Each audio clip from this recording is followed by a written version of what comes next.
Hello, friends. Welcome back to the Test Those Breasts podcast. I am your host, Jamie Vaughn. I'm a retired teacher of 20 years and a breast cancer thriver turned staunch, unapologetic, loud supporter and advocate for others, bringing education and awareness through a myriad of medical experts, therapists, caregivers, and other survivors. A breast cancer diagnosis is incredibly overwhelming with the mounds of information out there, especially on Dr. Google. I get it. I'm not a doctor, and I know how important it is to uncover accurate information, which is my ongoing mission through my nonprofit. The podcast includes personal stories and opinions from breast cancer survivors and professional physicians, providing the most up-to-date information at the time of recording. Evidence, research, and practices are always changing, so please check the date of the recording and always refer to your medical professionals for the most up-to-date information. I hope you find this podcast a source of inspiration and support from my guests. Their contact information is in the show notes, so please feel free to reach out to them. We have an enormous breast cancer community ready to support you in so many ways. Now let's listen to the next episode of Test Those Breasts. Hello, friends. Welcome back to the second half of my conversation with Amy.banocy about all the lessons we learned in 2024. Thank you for coming back to hear this. I really think that all of our thought processes about fear and anxiety and all those things so stems from trauma. And it's amazing how many people have experienced trauma all their lives. And sometimes we don't even start thinking about certain parts of that until you're like my age. I'm 57. There are things that have come out this year that I know stem from trauma. And I start thinking about past things that have happened to me, even when I was a kid, even when I was, being raised by my parents and, living with my brothers and things like that. I know that trauma plays a significant role and it's kind of a multifaceted role in our survivorship. We start thinking about things that we never thought of before. I wrote down while the physical effects of cancer and its treatment are often the most visible, the emotional and psychological and even spiritual impact of trauma can be just as profound, lasting longer than the diagnosis and treatment ends. Yep. Wow. Yeah. I mean, if only people knew this. And that is part of my mission in writing that book was I felt that big. I felt that big time. I felt that as someone who was always the happy, optimistic one, right? I really struggled with the feelings I was having. And that was during everything and after. And there is so much out there. Like you think about the movies or TV shows or whatever, where women have breast cancer or any type of cancer. And it is typically the physical. People don't touch on the emotional. And we don't know what we don't know. Right. And so until I was personally impacted this way, I didn't know these things either. Yeah. And I believe so strongly in my core that there is a major shift that can happen there that will benefit future women going through this. I hope so. And you know what? Just talking about it, because we live in a society where being vulnerable is can be seen as weak. And that is one of my other lessons, just so you were just talking about, is being vulnerable too, is not a weakness. And I feel like the more that we put it out there of what we're feeling, the more people, there can be more connection. And people will feel better about, wow, I didn't know other people thought about this. Yeah. She's so open about, and you know me, you've seen me on social media. I have posted things that are like really open, like very vulnerable. Yeah. And that's how I process, Amy. Me too. Your book, you were very vulnerable. Not only were you vulnerable in putting your story out there,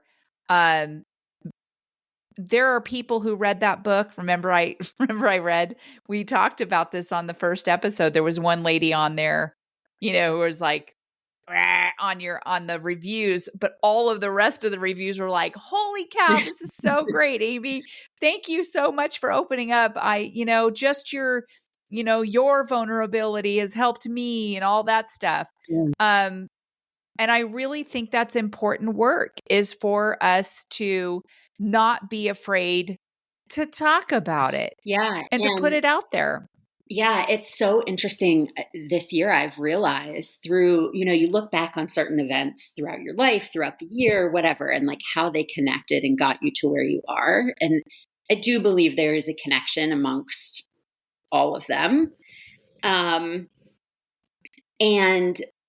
I wrote that book. It's so funny that like I literally just this year, this wasn't even one of my things, but I wrote that book.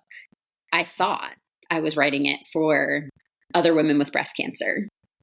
And what I have learned through sharing the book with people is that the book is really written for survivors so that they do not Yes. feel alone, and for caregivers and medical professionals so that they can get an inside look into the raw and honest truth Yes.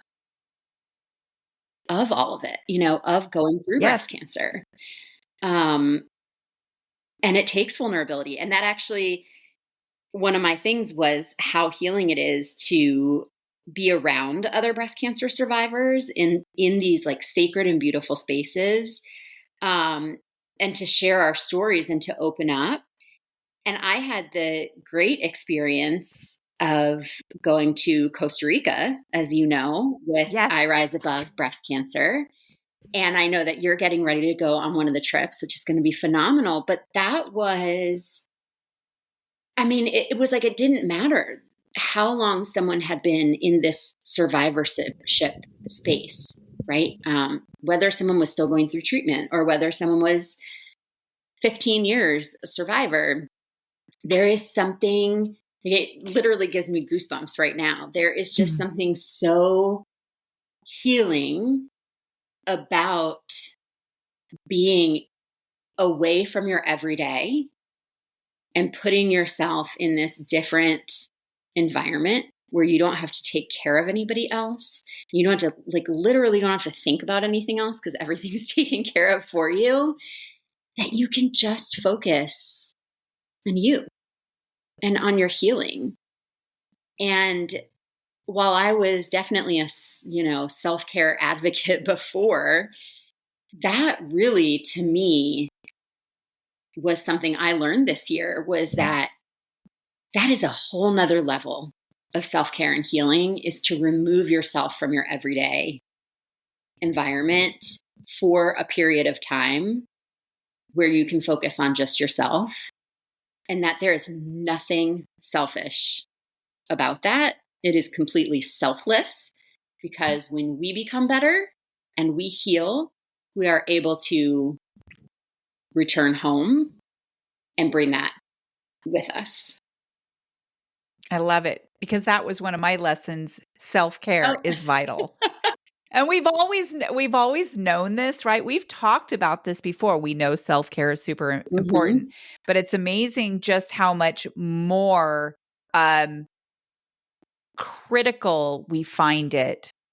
Even though we knew this intuitively, we've been told this, it just becomes more prevalent in the understanding of healing. Like, it's not just self-care for a year, after years cancer-free, it is self-care.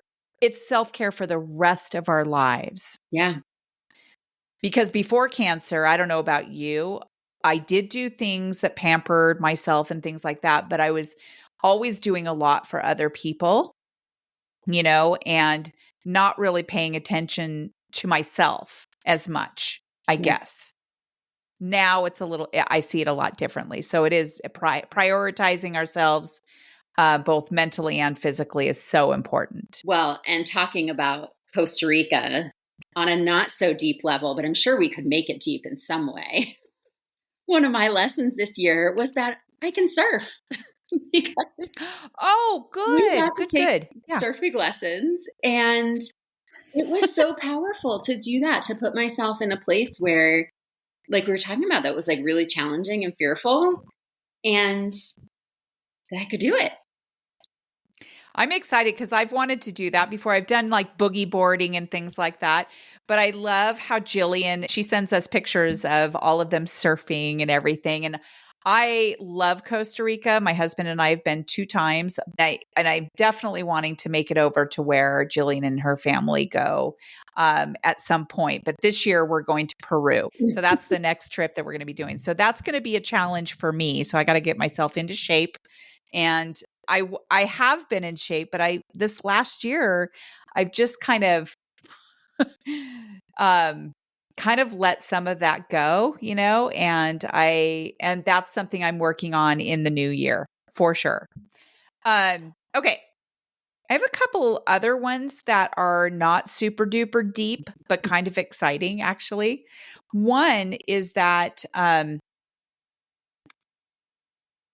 I learned how to actually go through the process to become a nonprofit and trademark Test Those Breasts, Yes. which is now officially registered. So that was quite a process. I learned how to do all of that. Yeah, that's a lot to navigate. Yeah, That is. I can appreciate that it for sure. is.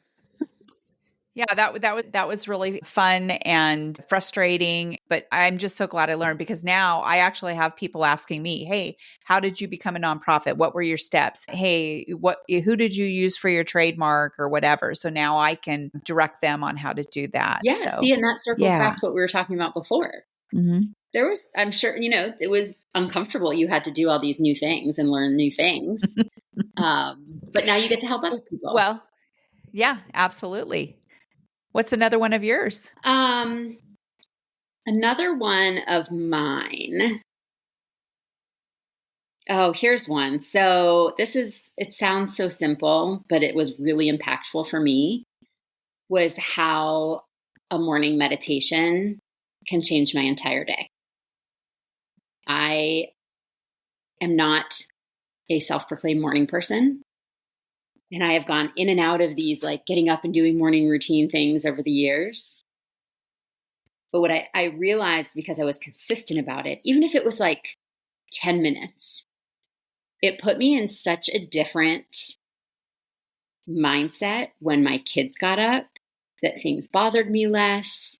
It started my day off better in that then I would do the things I knew I had to do for myself, like exercise and eating a good breakfast, things like that. It was, rather than starting my day, because there were certainly times that I missed it thing in the morning. And those days were so much more harried, not just the Mhm. morning. It would carry throughout the entire day. And it sounds simple because we hear all about meditation as a practice and how it's so good for our mental and physical health. But to actually put a year's worth of time into that and experience that myself has been a great lesson for me, that it's so worth it. Awesome. Yeah. Breathing. Yeah. Just you sitting there and breathing and, letting everything flow into your body and your mind and just and also, I feel like sometimes I feel like I have to sit there and tell myself, you can do hard things. Mm-hmm. You can do hard things. Do you ever listen to that podcast? We Yes. Can Do Hard Things. Yes. I love them. They have been so helpful to me. And I just want to give a huge shout out to that podcast. Glenna Doyle and is it Abby Yeah. Wambach and her sister. What's her sister's name? Amanda? Yeah. Amanda Doyle. Yes. Yeah. Totally amazing. I listened to their podcast episode literally the day after the election. It was very helpful. And that is one of the reasons I brought up community. I've always thought that the breast cancer community is so helpful. Like when people get a breast cancer diagnosis, I want them to plug in to the breast cancer community because it's so helpful. But these three really talked a lot about navigating the division of the world right now. And their whole message was about making sure that they are taking care and connecting and staying connected with their community. Yeah. Whether it be in their neighborhood, whether it be, in their town, just making sure that they're taking care of each other. It sounds like that's another theme for us this year. This community. Oh my gosh. Seriously, that is what I'm focusing on this year for sure. And I really appreciate their podcast. They also had an episode on there that I listened to with Malcolm Gladwell, Oh, yeah. the one who did The Tipping Point. So now he has a book out called The Revenge of the Tipping Point. That's another episode that that you guys, anyone should listen to. It's just so fascinating. Interesting. Yeah. So finding yourself to a podcast or a YouTube channel or just some sort of medium like that is going to speak to you and help you get through, because we have so much information out there in the world. There's so much noise. I too, you talked about not necessarily watching too much news, but you are informed about things that are happening. That's the same thing with me. I have really pulled back on filling myself with too much negativity, and really just staying informed and then doing my things with my community. That is what's helped me the most, I guess. Well, that actually goes to another one of my revelations or reminders this year was just the power of curiosity and how curiosity is so much stronger than and better, in my opinion, than judgment. Right? I think there is so much divide, but when we can get curious about why certain people think the things they think or what their experience was that caused them to have this belief, this world belief, rather than just, oh my God, I can't believe that they think X, Y, Z, right? Because that doesn't do anyone any good. But when we can get curious and have conversations, and they're hard conversations sometimes, I just think there's so much more that can come out of that. I do too. I absolutely agree with you, because it's easy to get angry and judgmental and whatever with someone for thinking something different than you do. Yeah. I think that when people go into those conversations, though, is really set that intention. Like, okay, we know this conversation's probably going to be triggering. Yeah. So make sure that when you're going into those conversations that your intention is to be curious, no matter how the other person is going to be, because the other person might not be that person. They may not be that curious person. They just may want to spout out whatever they think or whatever. And the power that we have is to direct that conversation into maybe asking questions. Why do you think that way? Where did that come from? I'm curious, and really and I think that is the best way that we're going to be able to heal this divide at some point, I agree. Yeah. I love it. What was another one of yours? Oh gosh, let me see. I have learned that getting a new puppy at the beginning of the year, she is now a year old, she is over a year old. We got our Griselda a year ago, has really brought in a lot of joy, a lot of joy.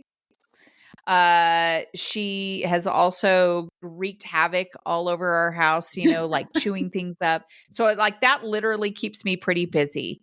She has a lot of energy, but last year, right before my second surgery, we lost our beloved I Delilah. She remember. was my baby. She helped me through my mom's death.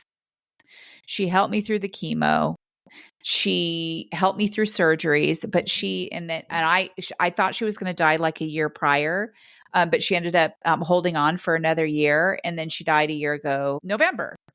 And January came along, and somehow Griselda fell on my lap, and she just came came in like a wrecking ball and took over the house. And she is just so sweet, even though we're really angry with her this morning because she ate the TV remote.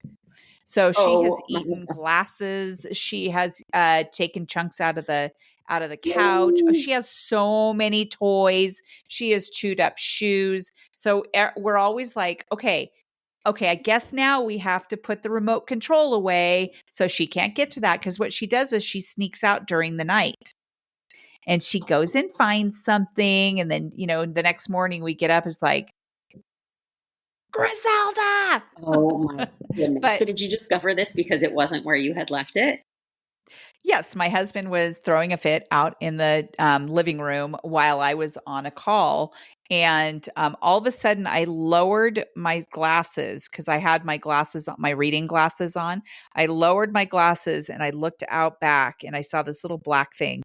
Went out there, picked it up, and it was the remote chewed up in the rain. In the rain. Yeah. So I guess my point to this is that I really realized even more, even though Delilah died, and I knew this before, that having a dog or a cat or whatever floats your boat for healing process and comfort through traumas like we've been through Yes. is so helpful. Yeah. I mean, So helpful. we got our dog Tess um went during treatment, and it's like she knew.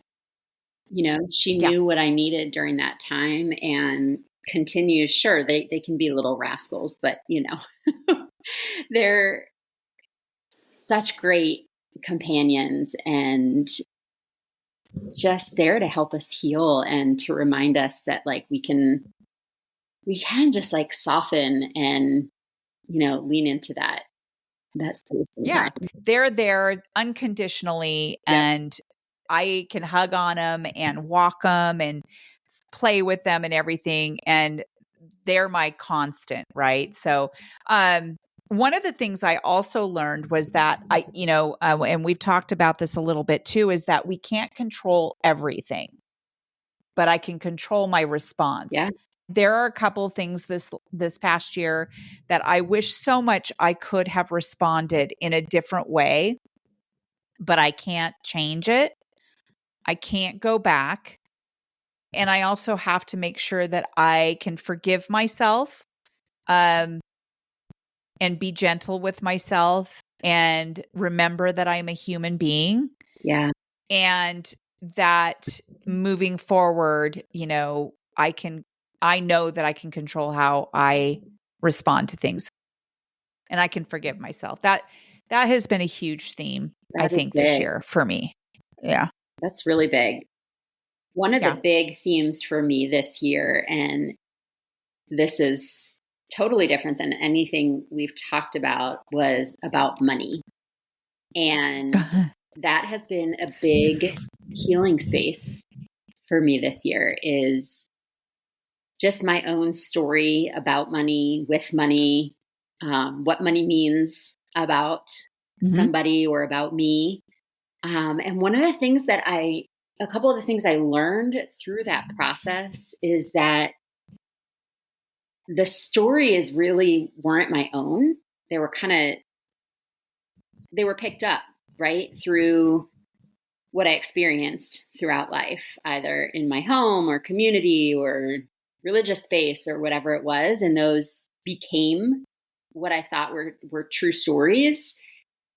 And this year I realized, just because they've been my thinking, thoughts, and beliefs for all this time, I can question them and they don't have to be true.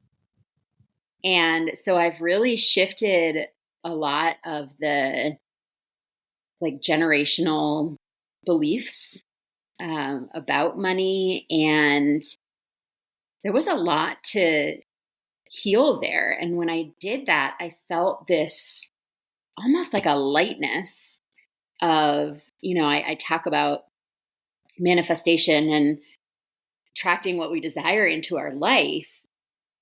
And again, it sounds so obvious that, well, I'm not going to attract things that I have negative thoughts about, right? And it was very eye-opening to just heal that story with money that I've been carrying around my whole life. Money is a big topic. Yeah. I've talked about this before. I was actually on a podcast with this gal, Jennifer Markwell out in Reno. She is a financial advisor and she's got a podcast herself. And I was on her podcast talking about the relationship I had with money. And it's actually really good. And it was really, really good for me to actually talk about it because I'd never really talked about it before. Well, it's another and one so of I'll those send you things that you episode. don't talk about. Right. Money, sick illnesses, being vulnerable in what's happening inside your mind and your body. So I really do strive to have this podcast available for people to just say it. Yeah. Say it, because 9 times out of 10, there are going to be people who are be like, oh my God, I never thought I would. I like Amy just said exactly what I have been thinking. Yes. And I thought I was this horrible person for feeling this way or something was wrong with me. And the fact of the matter is that nothing is wrong with you. Yep. Like you are a human being. We are human beings and we need to normalize vulnerability in our society. Yes. It's just not normalized and it should be. It should be. And also letting people have those emotions, even children, like when you have your kids cry. I remember hearing, I'll give you something to cry about instead of just letting me cry, and let me have these emotions. Crying is very healing. Yeah. Very ugly crying is very healing. Oh, we've done a lot of that.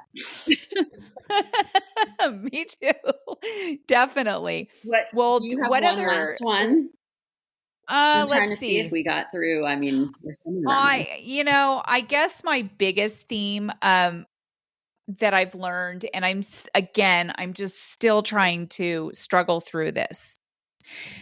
We already know this intuitively, but not even intuitively, we've experienced it, but still the human in me still struggles with it. But it is a lesson, is that not everyone is going to understand our pain that we have experienced.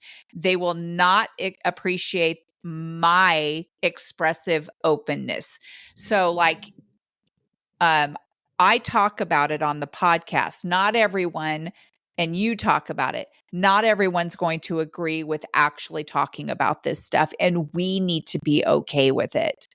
A couple of days ago, I posted something. I think it was on Christmas. I don't know if you saw it, but I posted something that was very vulnerable in how I was feeling about social interactions, being around people. I have changed. Me too.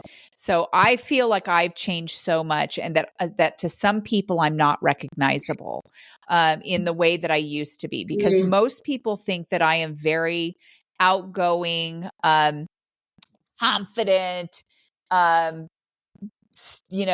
don't care what other people think. A lot of people, and it's not that in a bad way. I absolutely care what people think. I've always cared. But, just able to just go and be myself and be okay when I come home, when really that doesn't happen to me. I come home and I think to myself, fuck, did I say something that might hurt that person's feeling? I think about words that I've said? I think of how I responded to what somebody has said. I don't know about you, but is this like, I posted it on Facebook, and it is astounding how many people actually responded with things like, "Oh my God, this could totally be my post. I feel that way all the time."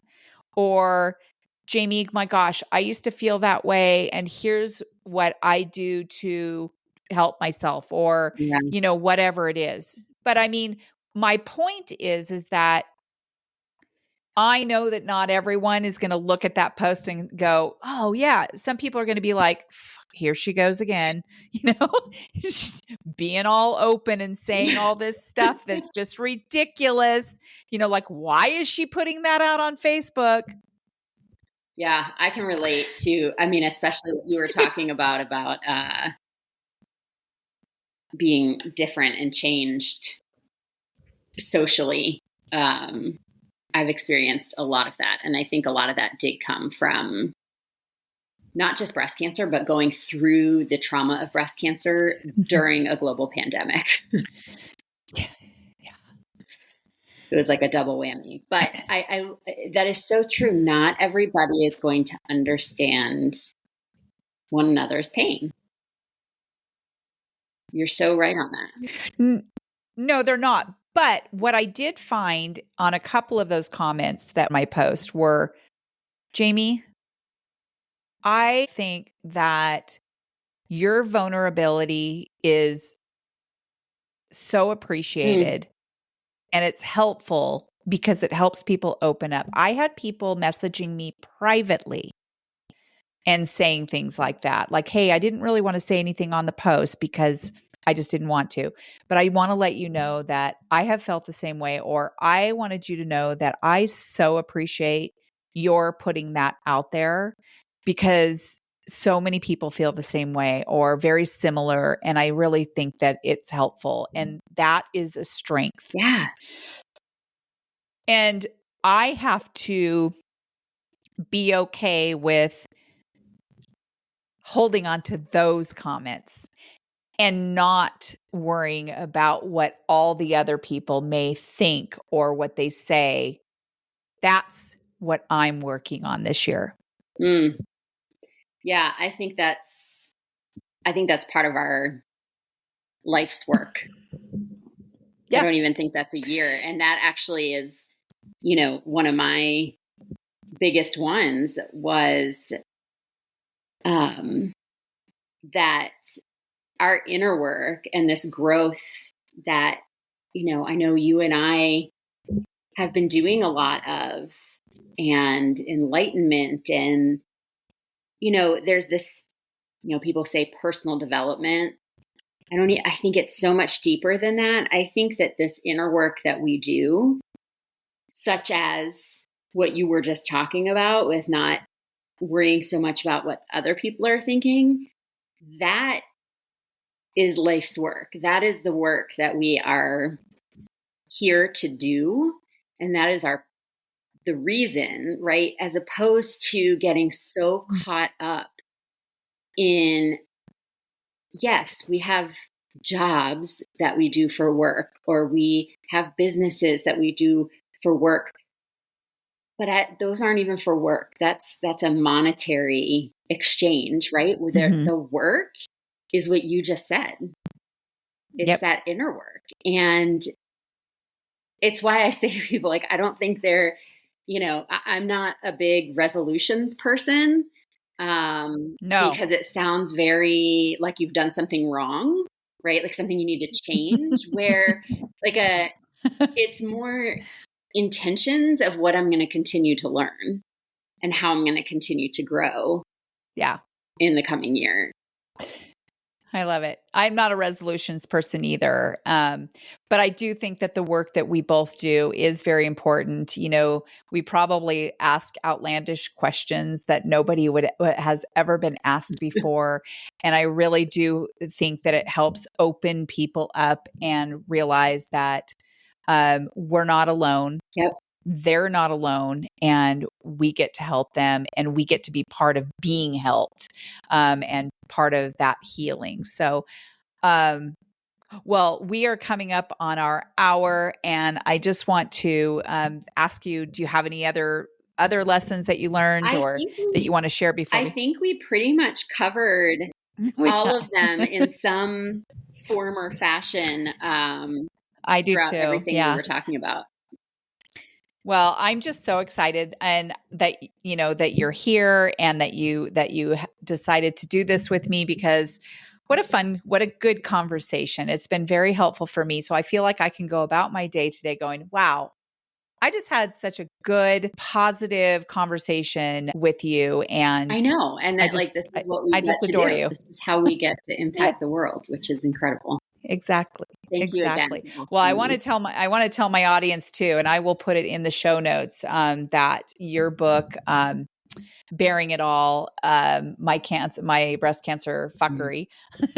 I will put the link in the show notes, because anyone who has not read that book, I highly recommend reading it. I really do think that it'll speak to you in one way or another. Amy is a gem, and I do think that we need to meet each other in person very soon. I think my 2025 little book tour needs to come to Reno.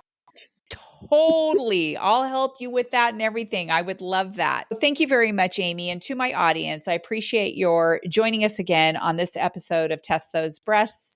And I wish everyone the best New Year's into 2025. And we will see you in season 4. I will be starting season 4 of Test Those Breasts coming up here in January. And until next time, we will see you on the next episode of Test Those Breasts. Bye for now. Friends, thank you so much for listening to this episode of Test Those Breasts. I hope you got some great, much needed information that will help you with your journey. As always, I am open to guests to add value to my show, and I'm also open to being a guest on other podcasts where I can add value. So please reach out if you'd like to collaborate. My contact information is in the show notes. And as a reminder, rating, reviewing, and sharing this podcast will truly help build a bigger audience all over the world. I thank you for your efforts. I look forward to sharing my next episode of Test Those Breasts.